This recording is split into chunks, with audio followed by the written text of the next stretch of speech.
Joe Aridy was known as the happiest prisoner on death row, but his story is one of the most heartbreaking miscarriages of justice in American history. This is the case of Dorothy Drain and the tragic fate of Joe Aridy.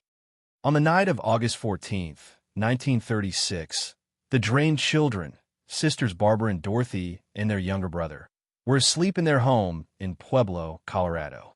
They were home alone when an intruder entered through the unlocked front door. He crept upstairs to the girls' bedroom and launched a frenzied attack, bludgeoning them with the blunt end of a hatchet. 15-year-old Dorothy was sexually assaulted and died from her injuries, while Barbara fell into a 2-week coma but ultimately survived. The murder of Dorothy shocked the Pueblo community, and the police were under intense pressure to find her killer. At Dorothy's funeral, investigators watched for anyone acting suspiciously.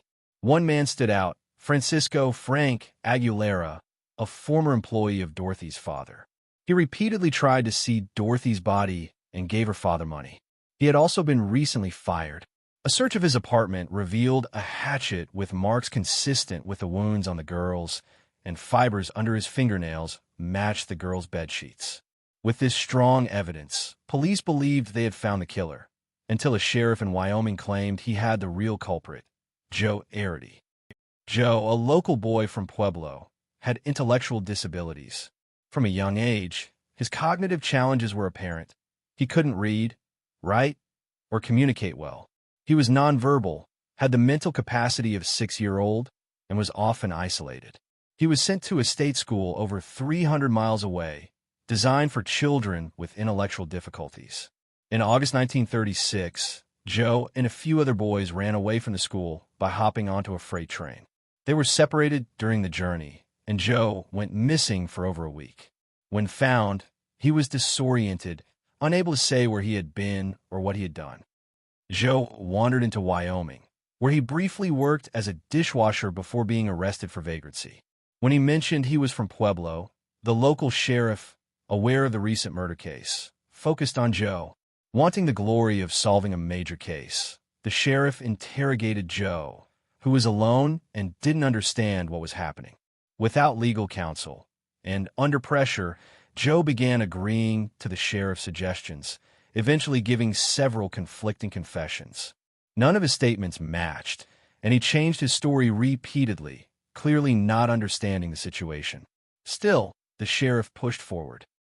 Meanwhile, back in Pueblo, police already had Frank Aguilera, along with significant physical evidence and a confession.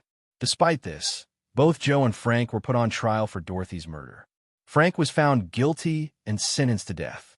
Joe's attorneys argued insanity, supported by 3 psychiatrists who testified he didn't have the capacity to understand or commit such a crime.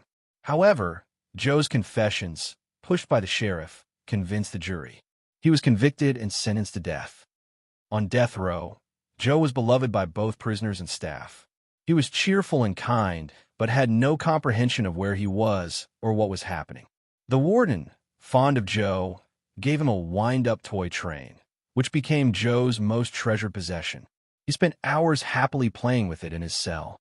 When asked about his final meal, he didn't understand, so the staff chose his favorite, ice cream. On January 6, 1939, after spending time with his mother and his toy train, Joe gave the warden the rest of his ice cream and asked him to save it for later, still unaware of his impending execution. That day, 23-year-old Joe Aridy was executed in the gas chamber for a crime he did not commit. Decades later, in 2011, the state of Colorado officially pardoned Joe Aridy, acknowledging the devastating mistake that had been made.